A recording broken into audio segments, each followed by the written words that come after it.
untuk hari ini, saya Juwita Maulidina Mahmuda dan NRP 204222138 sebagai moderator untuk membantu memimpin jalannya kegiatan pada hari ini.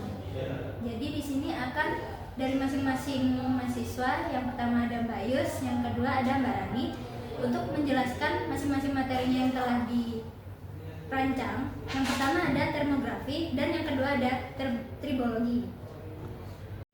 Baik, yang pertama yaitu materi dari termografi. Dipersilakan Mbak Rani untuk memperkenalkan diri dan memaparkan hasil rancangan dari PPT materinya. Baik, halo semuanya. Saya Rani Wijaya, NRP 204222186. Di sini saya akan memaparkan tentang materi termografi kepada Mbak Yus dan penonton sekalian.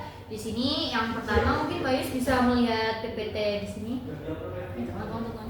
Nah, baik. Di sini saya akan menjelaskan ya Mbak Yus, ada tabel konsep ya, ada 8. Yang pertama basic infrared, yang 2 type of infrared instrument, yang 3 training, yang keempat basic infrared theory, 5 infrared equipment, 6 infrared thermography safety, 7 infrared scanning producer, 8 type of infrared problems. Nah, yang pertama termografi dulu nih. Termografi ini pengertiannya itu teknik pemeliharaan prediktif yang dapat digunakan untuk memantau kondisi mesin, struktur, dan sistem di pabrik. Metode ini menggunakan alat yang dimaksudkan untuk mengamati emisi energi dari infrared tersebut. Nah, misalnya seorang surveyor berpengalaman dapat menemukan dan mendefinisikan masalah baru di pabrik dan menemukan anomali termal, yaitu daerah yang lebih panas atau lebih dingin dari yang seharusnya terjadi. Oke, selanjutnya di sini ada infrared basic, di mana infrared basic itu teorinya di balik teknologi infrared adalah bahwa semua objek dengan suhu di atas 0 memancarkan radiasi atau energi. Emisi inframerah yang juga dikenal sebagai berada di bawah spektrum merah adalah panjang gelombang terpendek dari semua energi yang dipancarkan dan tidak dapat dilihat tanpa alat khusus. Kemudian ada macam-macam di sini, ada 2, yaitu dalam program pemeliharaan prediktif hanya energi yang dipancarkan yang penting. Untuk melakukan analisis yang relevan, energi pantulan dan transmisi harus disaring dari data yang diperoleh karena mereka akan mengganggu data entah dari infrared tersebut. Kemudian jumlah energi yang dipancarkan atau dipantulkan oleh suatu objek dipengaruhi oleh permukaannya. Nah, benda hitam atau disebut permukaan pemancar sempurna yang memiliki emisivitas sama dengan 1,0 dan tidak memantulkan cahaya. Sebaliknya, ia menyerap semua energi yang datang dari luar dan mengembalikannya sebagai energi inframerah. Mungkin selanjutnya ada benda abu-abu. Di sini memiliki emisivitas di bawah 1,0 dan memantulkan energi inframerah. Kategori ini mencakup sebagai besar peralatan pabrik. Pengukuran suhu yang digunakan untuk pemeliharaan prediktif akan lebih akurat jika nilai emisivitas aktual suatu objek mempertimbangkan dengan cermat. Kemudian pengguna teknik termografi harus mempertimbangkan kondisi atmosfer antar objek dan alat ukur selain energi yang dipantulkan dan transmisikan. Gas dan uap menyerap radiasi inframerah, debu di udara, pencahayaan tertentu, dan faktor lain di atmosfer dapat mengubah radiasi inframerah yang diukur. Kemudian di sini Mbak Yus bisa melihat ada 3 contoh. Di mana di sini yang pertama emisi energi. Semua benda memancarkan energi dalam rentang inframerah. Hal ini menjadi dasar untuk pemindahan inframerah atau termografi. Nah, A di sini energi untuk diserap, R energi untuk dimantulkan, dan T energi yang ditransmisikan, kemudian E energi yang dipancarkan. Nah, yang kedua nih ada emisi benda hitam. Sebuah benda hitam sempurna menyerap semua energi inframerah. Nah, A di sini tuh sebagai energi yang diserap, R energi yang dipantulkan, dan T energi yang ditransmisikan, E energi yang dipancarkan. Kemudian yang ketiga, ada contoh ketiga nih, emisi gray body. Jadi semua benda yang bukan black body akan memancarkan sejumlah energi inframerah. Emisivitas setiap mesin harus diketahui sebelum menerapkan program termografi. Nah, di sini juga sebagai energi yang diserap, R energi yang dipantulkan, T energi yang ditransmisikan, dan E energi yang dipancarkan. Nah, yang kedua ini ada sebuah types of infrared instrument, di mana sebagian besar sistem atau instrumentasi pemantauan infrared memiliki filter yang dapat digunakan untuk mencegah data inframerah terpengaruh oleh keradaman atmosfer. Namun pengguna di pabrik harus tahu faktor-faktor tertentu yang mempengaruhi akurasi data inframerah dan menerapkan filter atau pemrosesan sinyal yang sesuai untuk mengatasi faktor-faktor tersebut. Nah, ada indikator, detektor radiasi, dan optik pengumpul data. Komponen utama instrumen inframerah industri. Sistem optik mengumpulkan radiasi dan memfokuskan ke detektor. Nah, kemudian ada 3 jenis nih alat yang umumnya digunakan. Di sini pertama ada infrared thermometer, di mana itu biasanya digunakan untuk mengukur suhu permukaan tanpa menyentuh apapun. Alat ini sering digunakan bersama dengan instrumen getaran dalam program pemeliharaan prediktif untuk memantau suhu pada titik penting seperti penutup bantalan. Yang kedua, line scanner. Di sini untuk pemindahan garis berbeda dari termometer titik karena menggunakan radiasi termal pada permukaan untuk melakukan radiasi suatu dimensi. Jadi di daerah sininya. Oke, yang ketiga ada infrared imaging atau bisa pencitraan inframerah. Teknologi termal paling canggih memungkinkan pengguna melihat distribusi suhu dari seluruh permukaan mesin untuk peralatan dalam waktu singkat, seperti yang dilakukan kamera video. Jadi akan memunculkan gerak-gerak seperti ini dari kita kalau memancarkan itu. Oke, baik, yang pertama ada sebuah training. Di sini singkat saja ada 3. Yang pertama, training sangat penting untuk akurasi sistem pencitraan inframerah. Interpretasi data inframerah memerlukan pengalaman dan latihan ekstensif. Yang kedua, termografi dalam pemeliharaan prediktif digunakan untuk memantau efisiensi sistem yang bergantung pada permintaan atau retensi panas. Yang ketiga, teknik inframerah mendeteksi masalah pada sistem pabrik termasuk deteksi dini kerusakan. Mungkin dapat dilihat nih gambarnya, contoh dari spektrum elektromagnetik. Baik, ada bab lanjutan yaitu untuk basic infrared theory. Di sini ada 3 poin. Yang pertama, spektrum elektromagnetik tersebut suatu benda memancarkan energi elektromagnetik saat dipanaskan. Energi inframerah berada dalam spektrum 0,7 sampai 100 mikron. Kemudian ada konsep permindahan panas, di mana ada konduksi, konveksi, radiasi. Konduksi di sini melalui benda padat, konveksi melalui cairan atau gas, dan radiasi melalui gelombang elektromagnetik seperti sinar matahari. Kemudian ada emisivitas, di mana emisivitas itu adalah presentase energi inframerah yang dipancarkan oleh objek. Benda hitam adalah pemancaran thermal yang sempurna dengan emisivitas 100%. Baik, ini selanjutnya ada infrared equipment. Jadi infrared di sini tuh ada equipmentnya. Ada beberapa kriteria dan pertimbangan.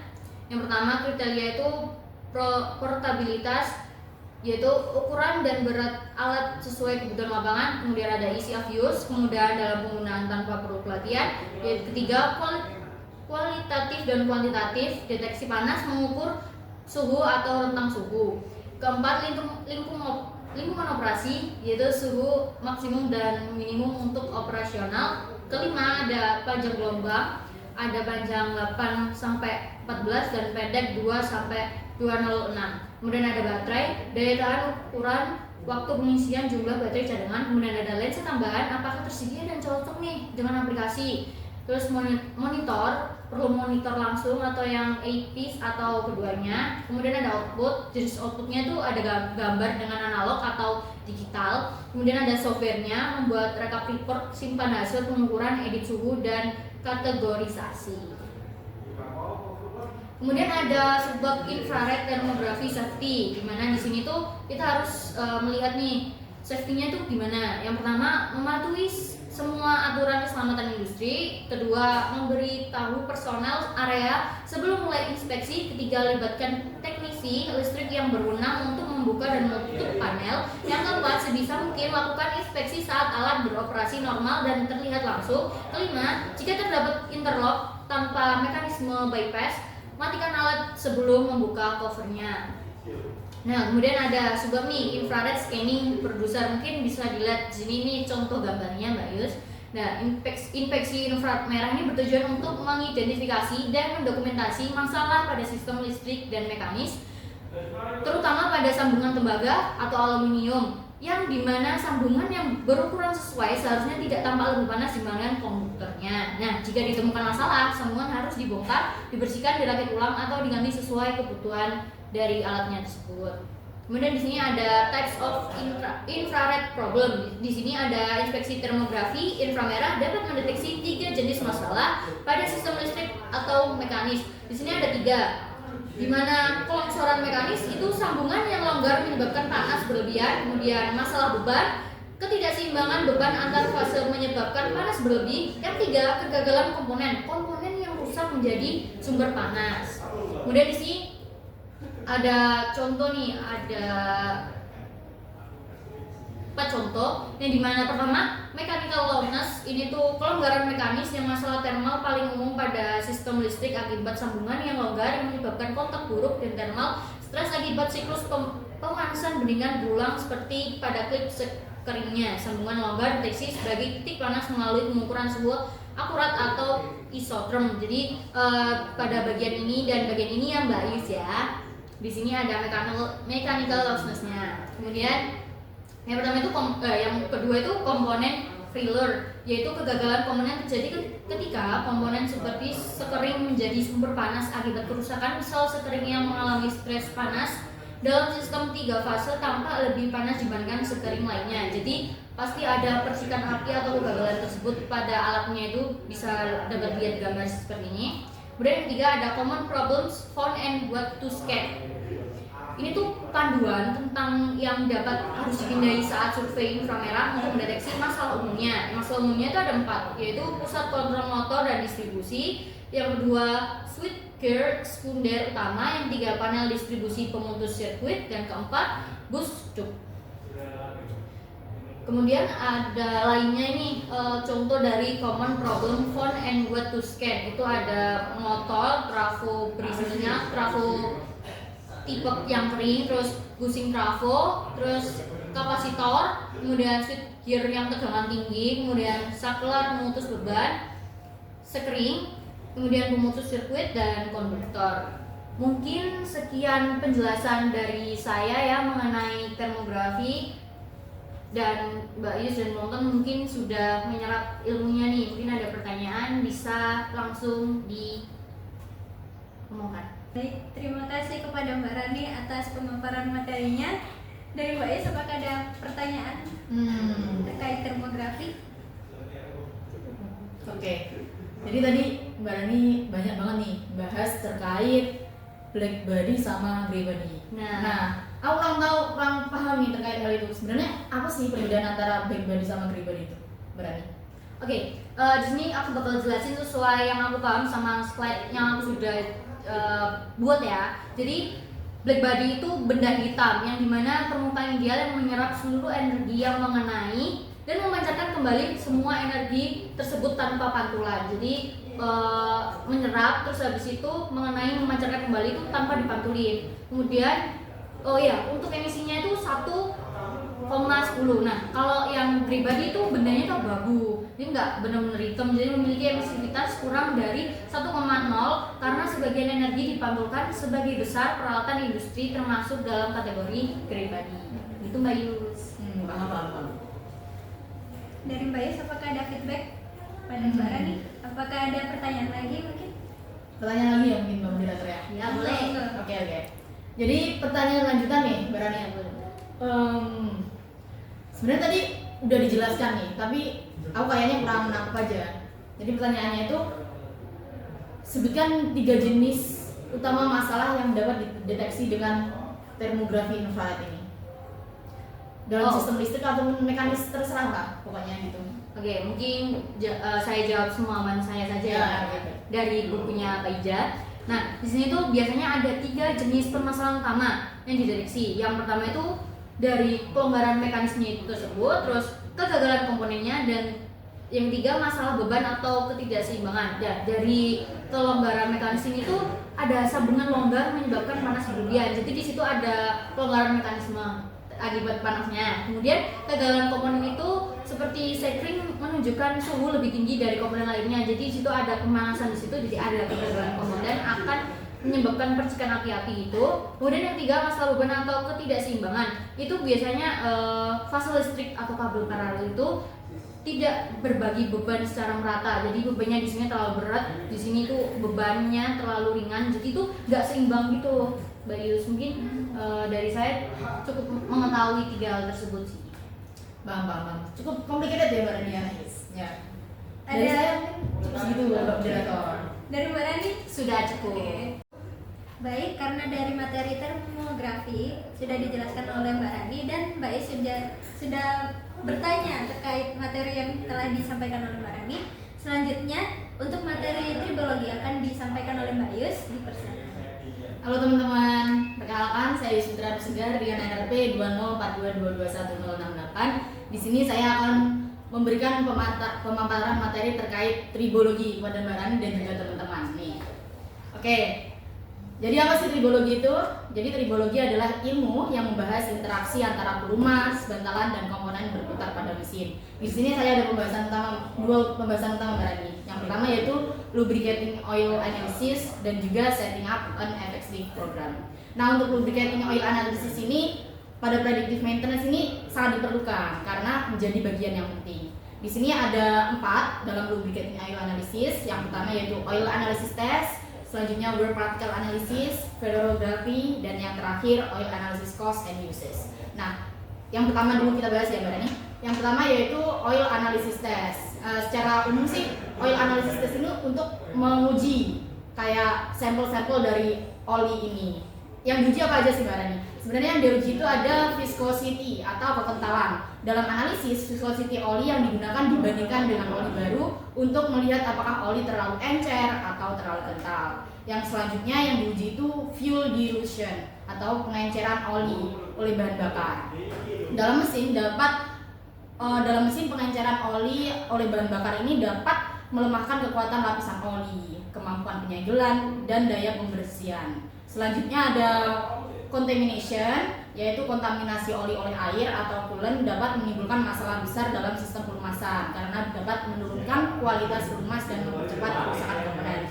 Selanjutnya ada solid content, yaitu kandungan padatan dalam sampel oli merupakan pengujian umum untuk menilai kualitas pelumas. Yang selanjutnya ada fuel soot. Fuel soot ini dalam oli mesin diesel menunjukkan efisiensi pembakaran bahan bakar. Kandungannya diukur dengan analisis infrared seperti yang Mbak Rani tadi bisa, atau untuk memantau kondisi mesin. Dan yang terakhir ada yang dites itu ada oxidation. Oksidasi oil pelumas dapat menyebabkan kerak, korosi logam, oli menjadi kental. Tingkat oksidasi diukur dengan analisis infrared juga diferensial saat aditif pelindung setelah habis. Nah, ada lagi nih oil analysis test, yaitu selanjutnya ada nitration. Nitration ini terjadi akibat pembakaran bahan bakar dan menghasilkan senyawa asam yang dapat membentuk deposit serta mempercepat oksidasi oil.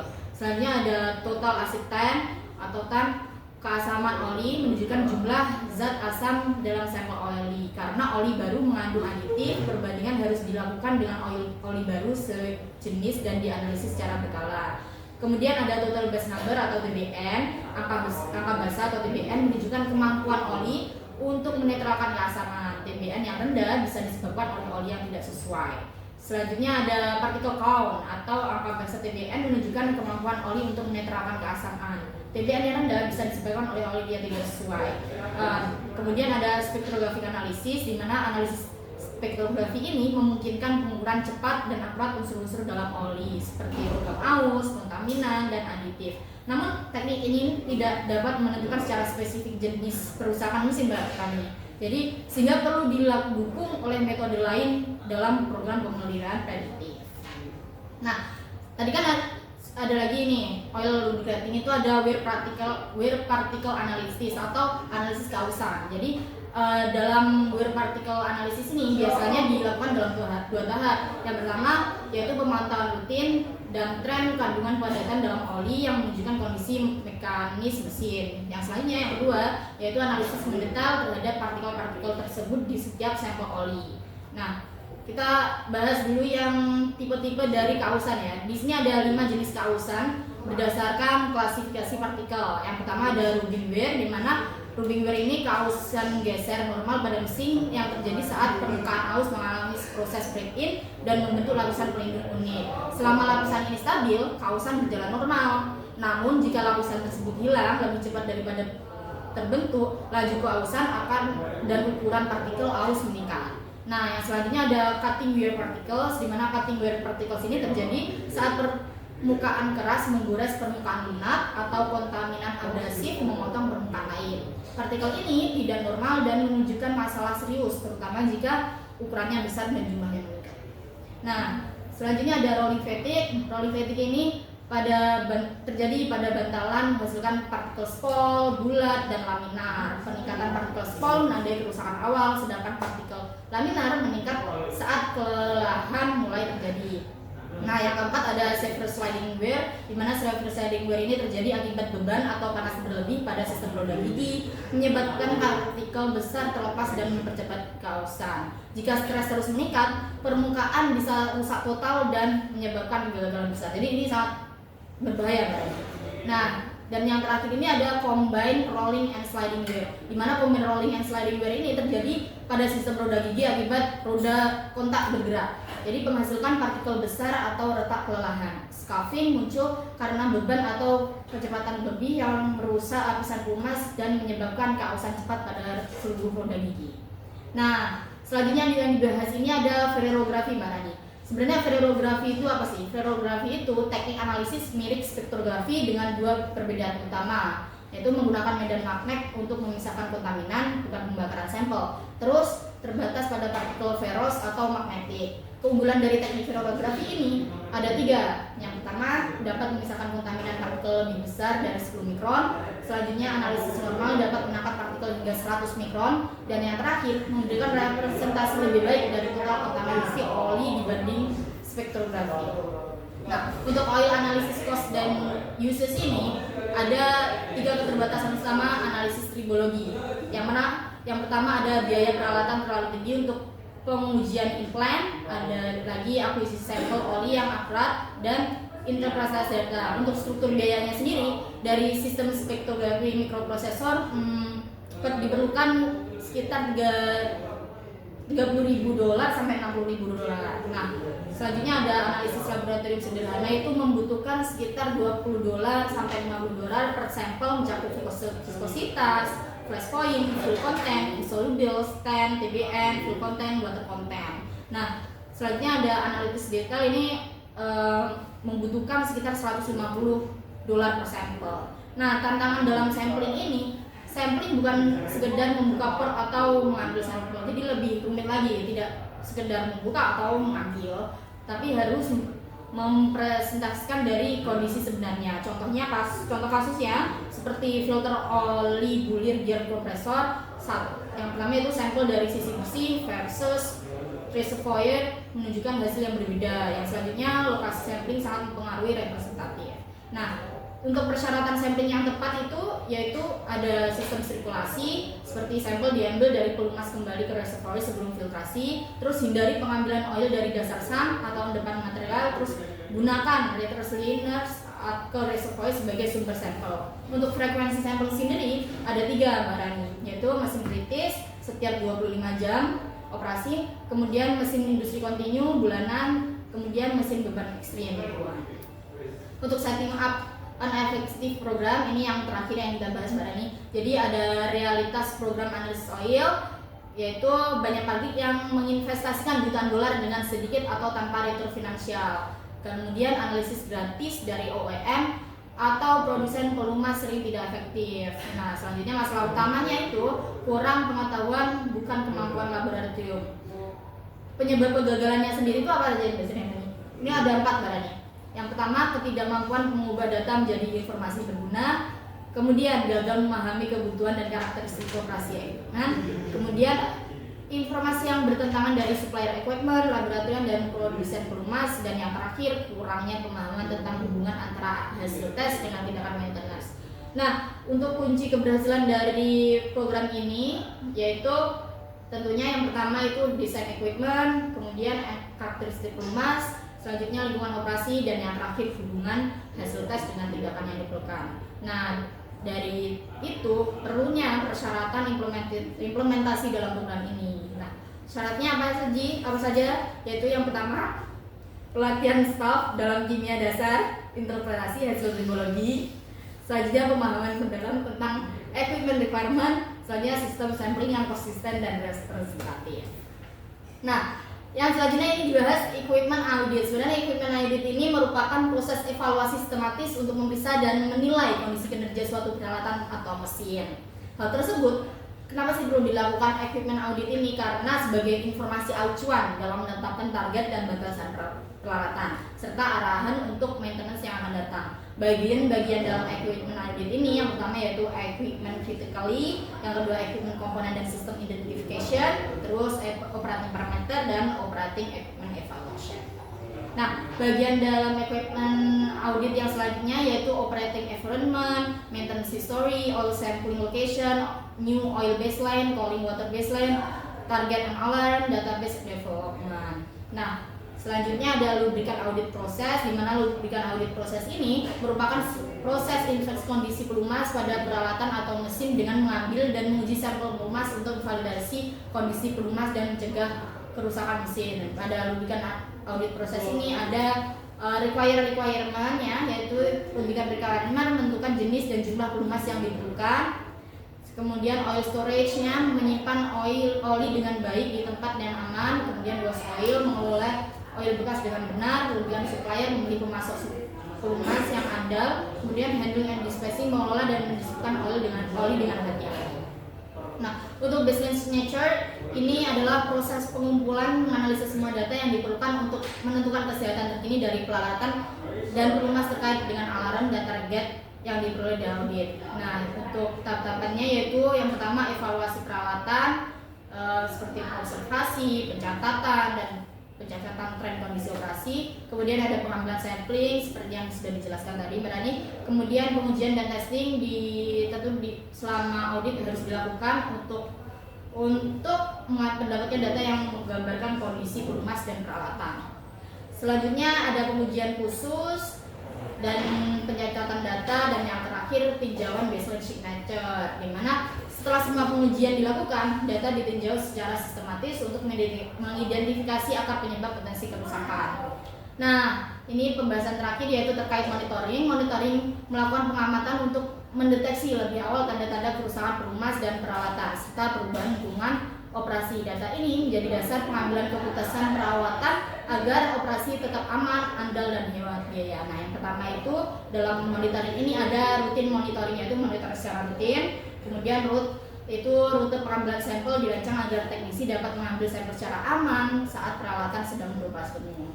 Kemudian ada frekuensi monitoring, di mana frekuensi ini ditentukan berdasarkan hasil audit dan baseline signature. Terus yang keempat ada tes, yaitu pengujian bertujuan mengetahui kondisi aktual peralatan dan pelumas. Kemudian pengujian pasca perbaikan, di mana setelah overhaul atau pemanasan komponen baru dilakukan pengujian untuk memastikan pelumas memenuhi standar dan sistem siap dilakukan. Kemudian yang keenam, komponen template pemeliharaan untuk pekerjaan overhaul oleh kontraktor luar harus tersedia template prosedur dan daftar komponen pengganti yang disetujui. Yang ketujuh ada analisis data, yang menganalisis data-data seperti yang dianalisis oleh teknisi, alarm, target, dan data operasional. Kemudian yang kedelapan ada analisis akar penyebab. Sebenarnya penyebabnya dari permasalahan itu apa sih gitu. Terus ada laporan sistem setiap hasil monitoring, exception testing, dan analisis akar penyebab harus dilaporkan. Laporan mencakup identitas peralatan, tanggal, kondisi terkini, hasil pengujian, rekomendasi, serta nama analisis. Dan yang terakhir ada program evaluation Mbak Rani. Jadi seluruh program itu yang telah dilakukan harus dilakukan evaluation, di mana dalam predictive maintenance itu bertujuan mendeteksi kerusakan berdasarkan kondisi sebelum terjadi kegagalan yang mengganggu keselamatan atau produksi. Banyak program gagal mendapatkan dukungan manajemen karena hasil teknis tidak diterjemahkan ke dalam manfaat finansial yang jelas. Semua manfaat biaya dari program termasuk analisis harus didokumentasikan untuk menjamin keberlangsungan dan dukungan program secara berkelanjutan. Seperti itu Mbak Rani dan teman-teman semua yang dapat saya sampaikan. Saya kembalikan ke moderator. Baik, karena materi terkait tribologi sudah dijelaskan oleh Mbak Yus, apakah dari Mbak Rani ada pertanyaan? jelas ada. Sini saya ingin bertanya nih, mungkin 2 pertanyaan cukup. Ya. Oke, baik. Yang pertama itu aku pengen tahu dari tribologi ini. Nah, sebelumnya kan kita udah dijelasin tentang preventive maintenance sama predictive maintenance. Yes. Nah, namun belum dijelaskan nih keterkaitan tribologi dengan antara preventive dan predictive maintenance itu gimana konteks tribologinya? Pertanyaan yang menarik banget Mbak Rani. Jadi preventive maintenance itu kan dilakukan secara berkala tanpa memperhatikan kondisi aktual mesin, hanya berdasarkan jadwal. Benar Mbak Rani? Ya, benar. Sedangkan predictive maintenance itu menggunakan data real time atau seperti analisis oli dan partikel aus. Seperti itu. Dan jadi untuk memprediksi kerusakan sebelum terjadi sehingga lebih efisien dan hemat biaya itu dilakukan ada tribologi. Jadi semua itu termasuk dalam tribologi seperti itu Mbak Rani. Ya. Oh, baik. Dari Mbak Rani, apakah ada feedback untuk Mbak Is? Cukup sih. Ada pertanyaan lagi? Ada. Mungkin ada satu pertanyaan lagi ya Mbak Is Ya. mengenai tribologi ini. Dikarenakan Mbak Is tadi sangat mention oil terus Iya, benar tentang banget. tribologi Oil, ya kan? seperti itu. Nah, saya pengen tanya nih, hubungan antara hasil analisis oli itu dengan tindakan maintenance yang harus diambil itu apa sih? hubungannya? Oh, ya. Seperti yang saya jelaskan tadi Mbak Rani ya. Kalau hasil analisis oil itu seperti ada viskositas, kekentalan, ada TAN, TBN, dan kontaminasi. Jadi hasil analisis oil tersebut semuanya itu memberi petunjuk awal mengenai kondisi pelumas. Jadi kalau misal viskositasnya terlalu encer atau terlalu kental itu bagaimana? Jadi itu sebagai petunjuk awal kondisi pelumas dan kausan komponen mesin. Nah, tindakan predictive maintenance seperti penggantian oil, pemeriksaan komponen spesifik atau pembersihan sistem didasarkan pada interpretasi data ini. Jadi kalau terlalu kental ini maksudnya bagaimana? Nah, itu dilakukan maintenance selanjutnya seperti itu, atau nilai TAN atau TBN-nya itu bagaimana? Nanti selanjutnya kalau misalnya segini dilakukan maintenance kayak gitu Mbak Rani. Dari Mbak Rani, apakah ada feedback? Sudah cukup sih, udah cukup sangat jelas. Ya, terima kasih Mbak Rani. Cukup menarik ya materi hari ini. Ya. Dari saya mungkin akan mereview materi dan pertanyaan. Di sini sebenarnya saya sudah mencatat beberapa. Jadi yang pertama ada preventive versus predictive maintenance dalam tribologi. Nah, itu preventive maintenance dilakukan berdasarkan jadwal tanpa memperhatikan kondisi nyata mesin. Lalu yang kedua ada predictive maintenance berdasarkan data real time seperti analisis oli dan partikel aus untuk memprediksi kerusakan lebih efisien dan hemat biaya. Lalu yang kedua ada perbedaan antara benda hitam dan benda abu-abu. Yang pertama ada benda hitam atau black body, itu menyerap dan memancarkan seluruh energi emisivitas sama dengan 0. Lalu untuk benda abu-abu atau grey body memiliki emisivitas kurang dari 1 karena sebagian energi dipantulkan. Umumnya peralatan industri termasuk grey body. Lalu yang ketiga ada analisis oli dan cara maintenance-nya. Parameter seperti viskositas, TAN, TBN, dan kontaminasi menunjukkan kondisi pelumas dan keausan mesin. Lalu ada tindakan untuk maintenance seperti yang pertama ada penggantian oli, lalu yang kedua ada pemeriksaan komponen secara spesifik, lalu ada pembersihan sistem. Lalu ada 3 masalah umum yang terdeteksi dengan termografi inframerah. Yang pertama ada kelonggaran mekanis, yaitu meningkatnya suhu lokal akibat sambungan longgar. Yang kedua ada kegagalan komponen seperti deteksi suhu abnormal pada sekring atau konektor. Lalu yang ketiga ada ketidakseimbangan beban, yaitu fase listrik tidak seimbang atau pembagian beban tidak merata. Benar? benar banget Mbak Moderator. Benar. Baik, sekian dari presentasi antara materi termografi dan tribologi. Dari rekan-rekan saya yang pertama ada Perkenalkan, nama saya Misha Duyati dengan RP 204221074 sebagai operator. lalu Saya Yusfitra Rizgar dengan RP 204221068 sebagai pemateri dari materi tribologi. Dan saya Rani Cahaya Wijaya NRP 204221086. Di sini saya pemaparan tentang termografi. Lalu saya Juwita Maulidina Mahmuda dan RT 204221058 sebagai moderator. Sekian, terima kasih.